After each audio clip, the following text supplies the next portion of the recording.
बोलेगा, भीड़ ने बेसरो सवार समझकर मार दिया।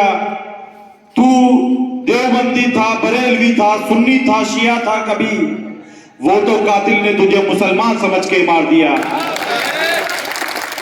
चौहान साहब बढ़िया बात करी। अजीजान मोहतरम, आज जिला हाथरस की सिकंदराव नगर पालिका के अंदर पहली बार मैं आया हूं और मेरी कोशिश रहेगी कि इस जलसे के माध्यम से मैं आप लोगों को समझा सकूं चंद बातें। आज बैरिस्टर असदुद्दीन ओवैसी साहब को सब जानते ही हैं। अल्हम्दुलिल्लाह से बैरिस्टर असदुद्दीन ओवैसी साहब वो शख्सियत हैं जिनके पास अल्लाह का दिया सब कुछ है, इज्जत है, दौलत है, शोहरत है। और अगर मैं बात करूं पॉपुलैरिटी की तो देश के वजीर आजम से कम उनकी पॉपुलैरिटी नहीं है। पूरी दुनिया के अंदर आज मेरे कायद को पहचाना जाता है, जाना जाता है। उसकी वजह सिर्फ एक है, क्योंकि वो ईमान वाला है और अल्लाह के नबी की उस सुन्नत पर अमल करता है जिसमें अल्लाह के नबी ने फरमाया, तुम तमाम मुसलमान वाहिद एक जिस्म की तरह हो। क्या फरमाया? कि तुम तमाम मुसलमान वाहिद एक जिस्म की तरह हो। अगर चोट पैर के अंगूठे को लगे तो उसके दर्द का एहसास आपके अंगूठे को भी होना चाहिए। इसी सुन्नत पे अमल करते हुए मेरा नेता, मेरा कायद बैरिस्टर असदुद्दीन ओवैसी, जो चाहे तो मंत्री संतरी बन सकता है, अल्लाह ने उसको इतना नवाज रखा है कि वो किसी मामला में किसी भी चीज से पीछे नहीं। ताजुल गुजार है, लंबा चौड़ा है, पढ़ा लिखा बैरिस्टर है, दौलत में राजाओं जैसी जिंदगी गुजार सकता है। लेकिन क्यों आज वो हैदराबाद से चलकर भारत के अलग अलग राज्यों, उत्तर प्रदेश में या कहूं हाथरस या सिकंदराव में, क्यों गली गली कूचे जाकर के धक्के खा रहा है? क्या वजह है? मेरे कायद, मेरे नेता को मंत्री संतरी बनने का शौक नहीं। वो जब चाहे, अल्लाह ने उसको इतना नवाज रखा है कि एक मंत्री संतरी भी उसकी तरह ऐशो आराम की जिंदगी नहीं गुजार सकते। लेकिन वो अपनी उस ऐशो आराम की जिंदगी को छोड़कर क्यों पूरे भारत में घूम रहा है? तो उसकी वजह सिर्फ और सिर्फ यही है क्योंकि वो अल्लाह के नबी की सुन्नत पर अमल करता है, जिसमें अल्लाह के नबी ने कहा कि तुम तमाम मुसलमान के अंदर बैठे मुसलमान को तो उसके दर्द का एहसास हैदराबाद के मुसलमान को भी होना चाहिए। इसी दर्द को लेकर, इसी गौर फिक्र को लेकर मेरा नेता, मेरा कायद आज हिंदुस्तान और उत्तर प्रदेश के अलग अलग जिलों में जा रहा है। क्योंकि 75 सालों से मुसलमान वोट तो कर रहा है, सपोर्ट तो कर रहा है, जिंदाबाद मुर्दाबाद के नारे भी लगा रहा है। आज गुलामों जैसी जिंदगी क्यों गुजार रहा है? उसकी वजह सिर्फ एक है, क्योंकि हम लोग सियासत से कहीं ना कहीं दूर हो गए। हमने सियासत को छोड़ दिया। जब हम सियासी थे तो तलवार के दम पर हुकूमत में रहा करते थे, और आज हम इतने बुज़दिल, इतने कायर हो गए, जब इतना आसान से हुकूमत हासिल की जाती है कि वोट डालकर राजा बनाया जाता है, हुकूमत ली जाती है, तो आज हम गुलामों जैसी जिंदगी गुजार रहे हैं। कभी हमने सोचा 75 साल से वोट करने वाला मुसलमान, जिसने कभी नेहरू को अपना नेता माना, कभी इंदिरा को अपना नेता माना, कभी सोनिया, कभी राहुल को अपना नेता माना, कभी मुलायम, कभी अखिलेश को अपना नेता माना, कभी मायावती, कभी चरण सिंह और अजीत सिंह को अपना नेता माना, वो आज मुसलमान इतने सारे लीडर होते हुए, इतने सारे नेता होते हुए इसी देश प्रदेश के अंदर क्यों गुलामों जैसी जिंदगी गुजारना है? वो कौम जिसने इसी देश के ऊपर 832 साल के करीब हुकूमत की, वो आज क्यों गुलामों जैसी जिंदगी गुजार रही है? आपने सोचा है कभी? नहीं सोचा। क्यों नहीं सोचा? क्योंकि कांग्रेस, सपा, बसपा, लोकदल, निर्दल, दलदल, पैदल, इन तमाम दलों ने, संगठनों ने तुम्हारे दिल से अल्लाह का खौफ निकाल। भाजपा और संघ का खौफ इतना बिठा दिया कि तुम अल्लाह की जगह भाजपा और संघ से डरने वाले बन गए।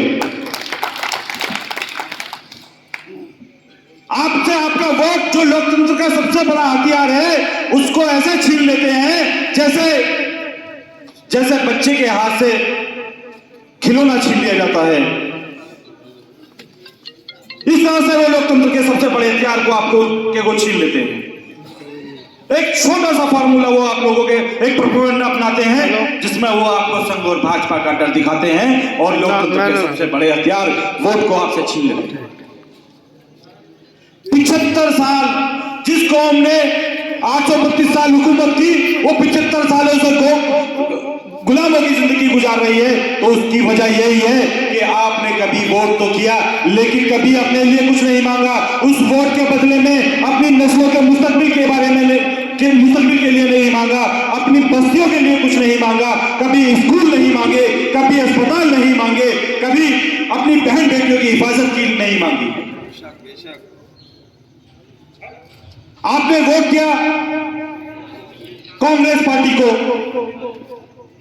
लगभग 60 साल तक इस देश की हुकूमत कांग्रेस पार्टी के हाथ में रही। वो कांग्रेस पार्टी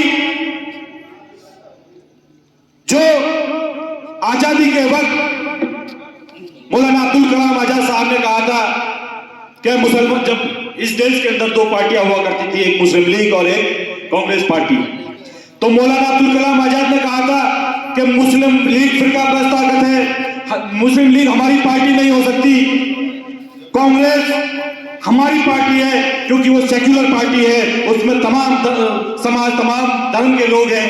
तो हमारे उस वक्त के बुजुर्गों ने मौलाना अब्दुल कलाम आजाद की बात पे लब्बैक कहकर मुस्लिम लीग को नकार कर कांग्रेस पार्टी को, उस कांग्रेस पार्टी ने इस देश के ऊपर 60 साल हुकूमत की आपकी वोटों से।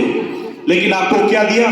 कभी सोचा 60 साल आपकी वोटों से हुकूमत करने वाली कांग्रेस पार्टी जिसका चेयरमैन भी यही से, कांग्रेस के चेयरमैन है यहाँ से, क्या आपकी बस्तियों के हालात सुधरे? नहीं ना।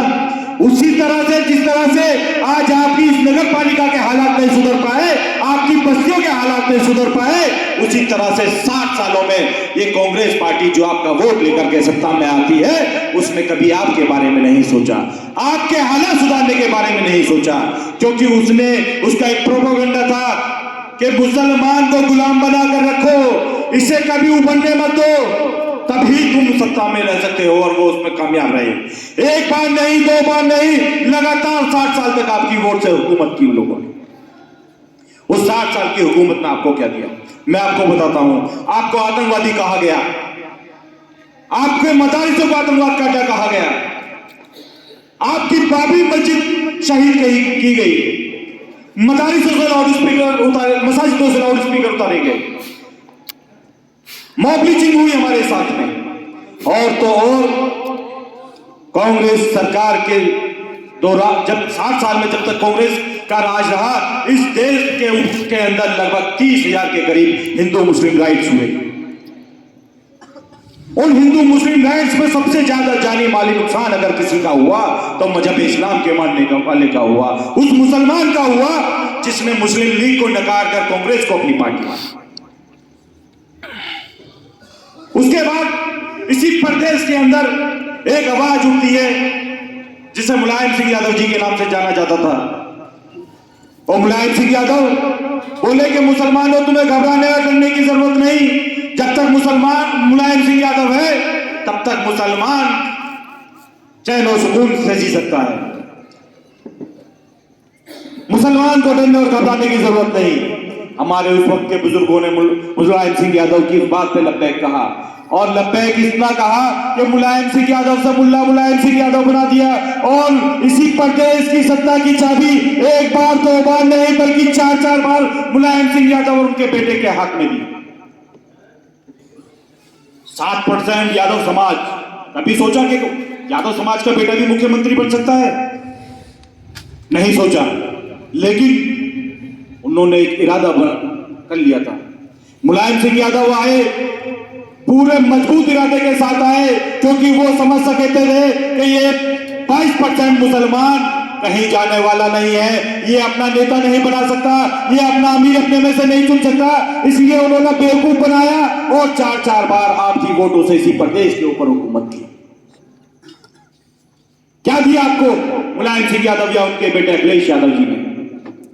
आपने 4 बार इसी प्रदेश की सत्ता की चाबी मुलायम सिंह यादव को और उनके बेटे को दी। उसके बदले में उन्होंने क्या दिया? उन्होंने भी वही दिया जो 60 साल हुकूमत करने वाली कांग्रेस पार्टी ने दिया। क्या मुजफ्फरनगर दंगा समाजवादी की सरकार में नहीं हुआ?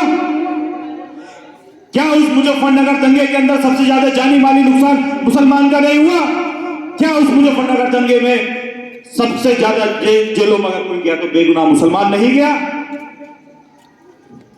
और अखिलेश यादव अपना चुनावी एजेंडे में क्या कहते थे कि अगर समाजवादी की सरकार बनी तो हम मुसलमान को 18% रिजर्वेशन देंगे। दिया किसी को? कहते थे कि बेगुनाह मुसलमानों को जेल से रिहा किया जाएगा। कराया किसी को? कहते थे कि मुसलमान बेटियों के लिए, उनके मुस्तकबिल के लिए, उनकी एजुकेशन के लिए अच्छे स्कूल, कॉलेज, डिग्री कॉलेज तामीर कराए जाएंगे। कराए? क्या उन्होंने अपने चुनावी एजेंडे में नहीं कहा था कि जितनी मुस्लिम मलिन बस्तियां हैं उन बस्तियों में अच्छे स्कूल, अच्छी नाली, सड़कें, खंजे लगाए जाएंगे, अच्छे अस्पताल बनाए जाएंगे? क्या मिला किसी को? कुछ नहीं मिला ना, क्योंकि वो समझ चुके हैं कि आप अपनी लीडरशिप नहीं बना सकते, इसलिए उन्होंने आपको एक लॉलीपॉप दिया और आपने उसको एक्सेप्ट कर उनको अपनी वोट दी। 4-4 बार इस प्रदेश की हुकूमत उन लोगों के हाथ में। जो आपके नस्लों की मुस्तकबिल की गारंटी लेते थे, उन्होंने एक काम जरूर किया कि इस कौम के नौजवान के हाथ से कलम छीनकर उसको ई रिक्शा थमा दिया। क्या मैं गलत कह रहा हूं? क्या अखिलेश यादव की सरकार में ई रिक्शा मुसलमानों को नहीं बांटे गए? बताइए कितने यादवों को ई रिक्शा दिया गया? एक यादव नहीं मिलेगा जिसको ई रिक्शा दिया गया। यादव को अगर कुछ मिला तो गवर्नमेंट डिपार्टमेंट में हिस्सा मिला, उनकी अक्सरियत बढ़ाई गई। और मुसलमान को, मियां भाई को क्या मिला? अगर थाने में भी मिला तो हवालात के अंदर मिला। अजीजा ने मोहतरम, इसी तरह से एक आवाज उठी जो पंजाब की सरजमी से आई, जिसको माननीय काशीराम जी कहते हैं। उन्होंने कहा कि दलित मुस्लिम करो विचार, कब तक सहोगे अत्याचार। हमारे उस वक्त के बुजुर्गों ने माननीय काशीराम जी की बात पे लब्बैक कहा और एक बार नहीं, 2 बार नहीं, बल्कि 4-4 बार उस समाज की बेटी को इस देश, इस प्रदेश की सत्ता की चाबी दी, जिसको इस देश और प्रदेश के अंदर अछूत कहा जाता है, जिसे इज्जत से जिंदगी गुजारने की इजाजत नहीं थी इस देश प्रदेश के अंदर। क्या कभी मायावती जी अपने अकेले अपने समाज के दम पर सत्ता में आ सकती थी? नहीं, आपकी वोटों के बलबूते वो सत्ता में। उस समाज की बेटी जिसको इसी देश प्रदेश के अंदर, जिस समाज पे सबसे ज्यादा जुल्म और जाती हुए, जिसको अछूत कहा गया, जिसको गोबर से दाना चुनकर खाने वाली कौम कहा गया, जिस कौम के गले में मटकी लटकाई गई ताकि ये थूके तो इसका थूक जमीन पे ना गिरे, जिससे जमीन नापाक ना हो पाए, उसके पीछे झाड़ू बांधी गई, ये चले तो उसके पैरों के निशान आ रहे हैं। उस दलित समाज की बस्तियों में नल नहीं हुआ करते थे, पानी के लिए कुएं नहीं हुआ करते थे, अच्छे स्कूल अस्पताल नहीं हुआ करते थे, सड़कें नहीं हुआ करती थी, नालियां नहीं हुआ करती थी, और तो और उस समाज पे जुल्म और ज्यादती इतनी थी कि उसकी बहन बेटियों को पूरे कपड़े पहनने की इजाजत नहीं थी। उस समाज की बेटी को हमने अपना वोट दिया, हमने उस समाज की पार्टी को अपनी पार्टी माना, नीले झंडे को अपना झंडा माना, और बहन मायावती को एक बार नहीं बल्कि 4-4 बार सत्ता की चाबी हम लोगों ने दी। लेकिन हमारी वोट से सत्ता में आने वाली मायावती जी ने हमारे साथ क्या किया? वही क्या जो 60 साल तक आपकी वोट लेकर हुकूमत करने वाली कांग्रेस ने किया, वही क्या जो 4 बार आपकी वोटों से सत्ता में आने वाली समाजवादी ने किया, वही काम मायावती जी ने। अगर विकास हुआ तो दलित समाज का हुआ, जिस कौम को अछूत कहा जाता था, आज वो देख लीजिए IAS, PCS, कलेक्टर, तमाम पोस्टों पर आपको दलित मिल जाएगा, लेकिन मुसलमान कहां मिलेगा? उसकी सरकार में भी अगर मुसलमान का नहीं मिलता था तो वो हवालात के अंदर मिलता था। इतना जुल्म और जास्ती इस कौम के ऊपर, उस कौम के ऊपर जिसे अल्लाह ताला ने दुनिया के अंदर हुक्मरान बना करके भेजा। हुक्मरान किस लिए बनाया? क्योंकि तुम दुनिया के अंदर हक और इंसाफ करने वाले हो। तुम जुल्म के खिलाफ अगर कोई बोल सकता है तो मजहब इस्लाम के मानने वाला बोल सकता है। जालिम के खिलाफ अगर कोई आवाज बुलंद कर सकता है वो मजहब इस्लाम के मानने वाला कर सकता है। वो बिना जाति धर्म भेदभाव के अगर कोई हक और इंसाफ कर सकता है तो वो तुम लोग हो। लेकिन तुम लोगों ने क्या किया? तुम लोगों ने गुलामी की जिंदगी अपना ली, अपने रब की उस बात को भूल गए, अपने नबी की उस बात को भूल गए, कुरान की उस बात को भूल गए जिसमें आपको हुक्मरान बना करके भेजा। आपने इन संघ और भाजपा के घर से अपने समाज के उन चंद टीचरों के कहने पर सपा, बसपा, कांग्रेस जैसी पार्टियों को अपना कीमती वोट देकर उनको इक़्तिदार में बिठा दिया और आप हवालात और तनिक से बदतर जिंदगी गुजारने पर मजबूर हैं। जिस कौम ने इस देश के ऊपर 832 साल हुकूमत की, वो कौम आज दलित से बदतर जिंदगी गुजारने पर मजबूर है। ये मैं नहीं कह रहा, ये रंगनाथ मिश्रा कमीशन की रिपोर्ट कह रही है, ये सच्चर कमेटी की सिफारिशें कह रही हैं, ये गोपाल कमीशन की रिपोर्ट कह रही है। ऐसी तमाम जितनी भी ऐसी तंजीमें बनाई गई, जितनी भी ऐसी कमेटियां बनाई गई, जिन्होंने सर्वे किया इस देश और प्रदेश का, तो उसमें उन्होंने लिखा कि हिंदुस्तान और उत्तर प्रदेश का मुसलमान आज दलितों से बदतर जिंदगी गुजारने पर मजबूर है। क्यों? क्योंकि मुसलमानों की बस्तियों में आज अच्छे सड़कें नहीं होती, अच्छे स्कूल नहीं होते, नाली नहीं होती, अच्छे हॉस्पिटल नहीं होते, और तो और एजुकेशन में भी ये लोग पिछड़े हुए हैं। इसलिए आपको दलितों से बदतर कहा गया। जो दलित अछूत माना जाता था वो इज्जत और वकार की जिंदगी गुजार रहा है, और जो अव्वल दर्जे की कौम थी वो आज गुलामों और दलितों से बदतर जिंदगी गुजार। अजीजान मोहतरम, अपनी जिंदगी के 75 साल हमारे बुजुर्गों से लेकर हमने समय समय पर तमाम नाम निहाद सेक्युलर पार्टियों को दिए, लेकिन कभी हमने इनसे कुछ नहीं मांगा। आज मजलिस इत्तेहादुल मुस्लिमीन पूरे प्रदेश के अंदर, बल्कि पूरे देश के अंदर आपके हक और हकूक की लड़ाई लड़ने का काम कर रही है। हमें जरूरत है पहचानने की कि कौन हमारा अपना है, कौन हमारे लिए लड़ रहा है, कौन हमारे लिए बोलता है। सिर्फ अगर हम लोग यही समझने वाले बन जाएं तो इंशाअल्लाह ताला कामयाबी मिलेगी।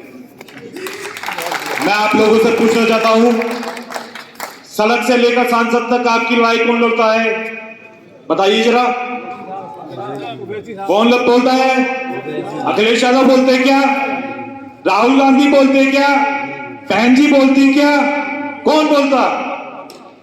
बैरिस्टर असदुद्दीन ओवैसी। जब मामला 3 तलाक का आता है, शरीयत में दखलंदाजी की जाती है, तो कौन बोलता है?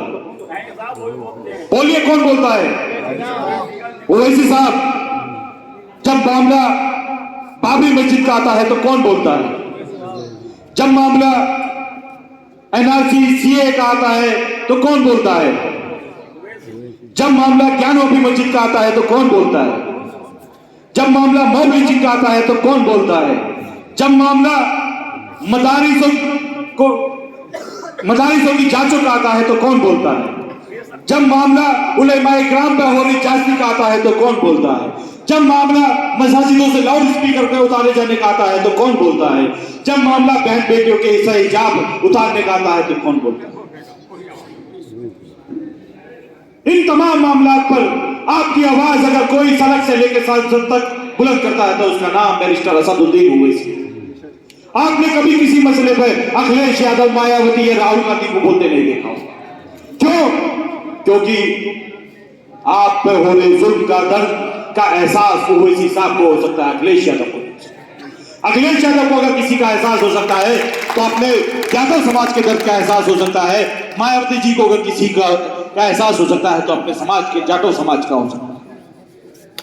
लेकिन आपका दुख और दर्द अगर कोई समझ सकता है तो वह आपका भाई, आपका नेता बैरिस्टर असदुद्दीन ओवैसी है, जो अल्लाह के नबी की सुन्नत पे अमल करता है, जिसमें उस अल्लाह के नबी ने कहा कि तुम तमाम मुसलमान वाहिद एक जिस्म की तरह।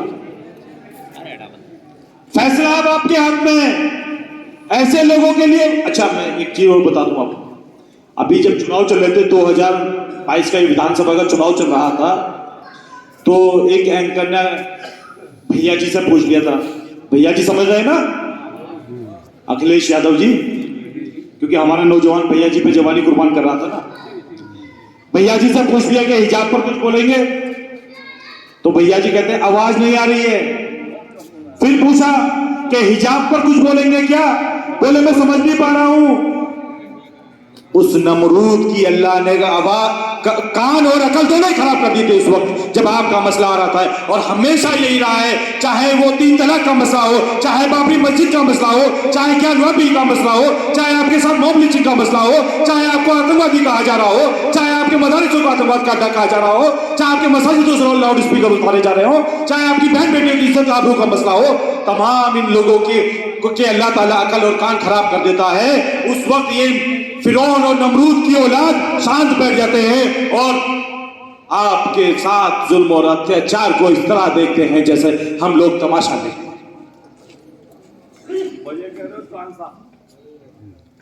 एक संघ भाजपा और इन नाम निहाय सेक्युलर पार्टी, चाहे उसमें कांग्रेस हो, चाहे सपा हो, चाहे बसपा हो, चाहे लोकदल हो, इन तमाम सेक्युलर पार्टी और भाजपा संघ के बीच में नूरा कुश्ती चल रही है।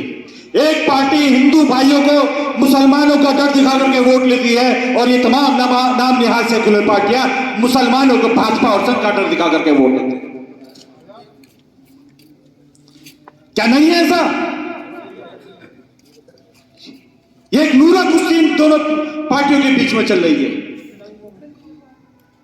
और जब हम हक और हकूक की बात करते हैं, जब हम हक और इंसाफ की बात करते हैं, तो हमारी पार्टी को भारतीय जनता पार्टी की बी टीम कहा जाता है, मेरे नेता को भाजपा का एजेंट कहा जाता है। सुन लो अखिलेश यादव के गुलामों, राहुल गांधी के गुलामों, मायावती जी के चपरासियों, सुन लो, अगर हक और इंसाफ की बात कहना या अपना हक मांगना भारतीय जनता पार्टी या किसी संघ की बी टीम कहलाता है तो हम है बी टीम। अगर जुल्म और ज्यादती के खिलाफ आवाज बुलंद करना बी टीम कहलाता है तो हाँ हम है बी टीम। अगर तुम्हारे सच्चाई लोगों के सामने लाना एजेंट कहा जाता है तो हाँ हम है एजेंट।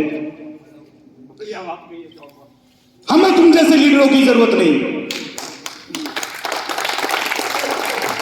अल्लाह ताला ने अगर हमें कामयाबी दी, मजलिस इत्तेहादुल मुस्लिमीन को कामयाब करके भेजा, तो इंशाअल्लाह ताला मैं आपसे वादा करता हूं, बिना किसी शर्त, बिना किसी मजहब, बिना किसी मसलक, बिना किसी की जाति देखे इंशाअल्लाह ताला खिदमत खल्क के तौर पर हम लोग काम करेंगे, जिस तरह से हैदराबाद के अंदर करते हैं।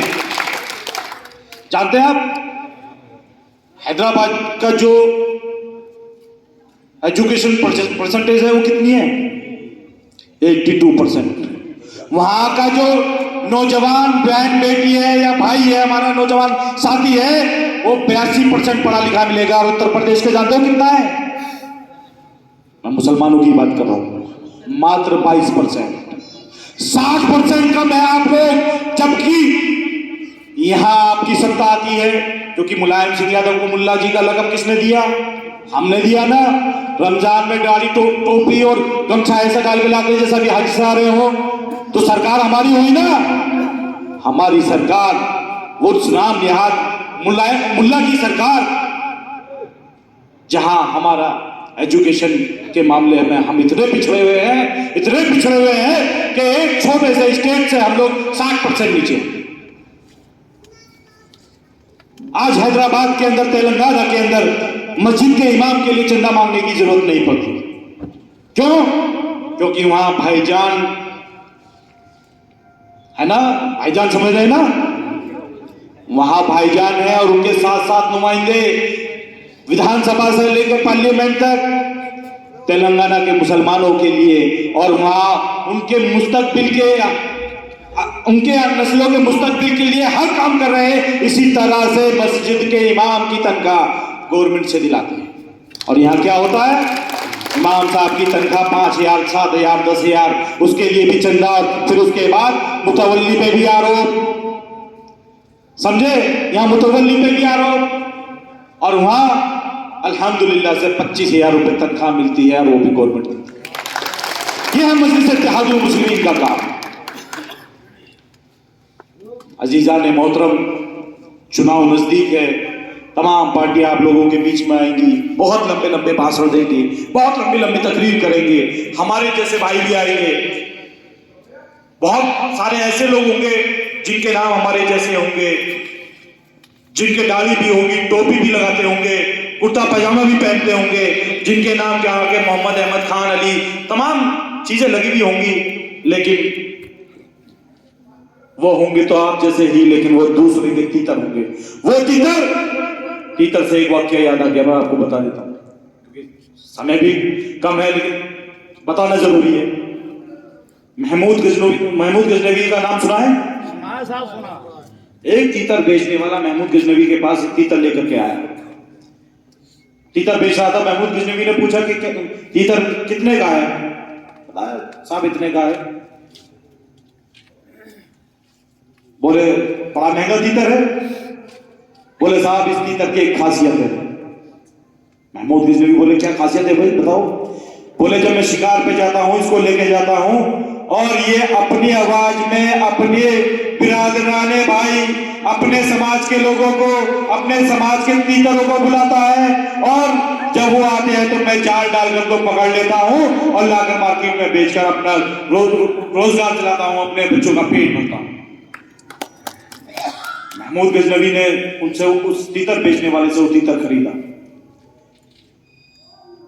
तीतर उसकी कीमत अदा की, और उसके सामने उसकी मुंडी मरोड़ के तोड़ के फेंक। तीतर बेचने वाला बड़ा हैरान, बोला साहब बड़े काम का तीतर था, ये क्या किया आपने?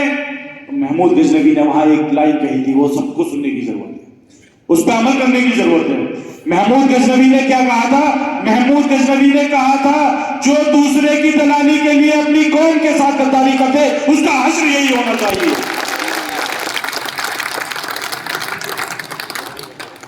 इसलिए मैं आपसे कहता हूं, ये तीतर आएंगे, हमें इनकी मुंडी नहीं तोड़नी, लेकिन 60 सालों से आपको लूटने वाले को सबक सिखाने की जरूरत है। और उसका सबसे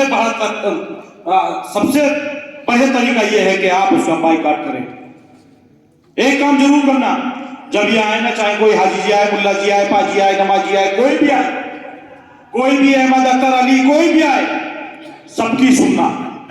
वो आपको पैसा दे तो पैसा भी लेना, कोई सामान दे तो वो भी लेना, कुछ खाने के लिए तो वो भी देना, बिरयानी भी लेना, लेकिन जब वोट डालने का टाइम आए, सुबह सवेरा उठ करके जाना और बिस्मिल्लाह पढ़ के शहादत की उंगली से चुनाव चिन्ह बर्तन के सामने वाला इतना बटन दबा देना, इतना बटन दबा देना कि इन तीतरों की मुंडी खुद ही खुद मरोड़ जाए।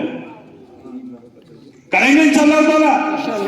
तो मैं आप लोगों से गुजारिश करने आया हूं, ये जो चुनाव है, इस चुनाव से न किसी की सरकार बनती है न बिगड़ती है, इस चुनाव से न किसी की सरकार बनने वाली है न बिगड़ने वाली है, लेकिन अब